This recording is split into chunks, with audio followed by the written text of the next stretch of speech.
Ազգային ժողովի նստաշրջանում քննարկվում էր ազգային ժողովի առողջապահության հարցերի մշտական հանձնաժողովի նախագահի ընտրության հարցը։ Քաղաքացիական պայմանագիր խմբակցությունն այդ պաշտոնում առաջադրել է Հռիփսիմե Հունանյանի թեկնածությունը։ Վերջինս մասնագիտության բուժքույր է եւ ինչպես նշեց ընդդիմությունը, նրա կենսագրությունը չափազանց փոքրիկ է նման պատասխանատու պաշտոնի համար։ Քննարկումների ընթացքում Հունանյանն արձագանքեց քննադատություններին, ընդգծելով.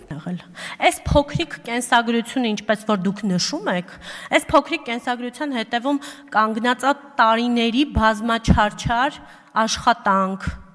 գիշեր եւ ցերեկ, տարիների բազմաչարչար կրթություն, անընդհատ, շատ էլ որ ես չեմ գնացել բարձրագույն կրթական հաստատությունում ստանալու, բայց ես անընդհատ սովորել եմ, անընդհատ հոգատարությունն է թաքնված այս փոքրիկ կենսագրության ետևում, սեր է թաքնված այս փոքրիկ կենսագրության ետևում, հարգանք է թաքնված, որը ասում եմ, ես երբեք չէի ուզի խախտել, որովհետև ես կարծում եմ, որ բժիշկ բուժքույր հասկացողությունը դա մի ընդհանուր համակարգ է, դա պետք է չբաժանել իրարից ոչ մի պարագայում։ Թեման առանձնահատուկ հնչեղություն է ստանում նաև այն ֆոնին, որ վարչապետի տիկինը հրապարակային հայտարարություններով կրթությունը ներկայացնում է որպես նորաձևություն եւ հանրային հասարակական կյանքի թիվ 1 թրենդ։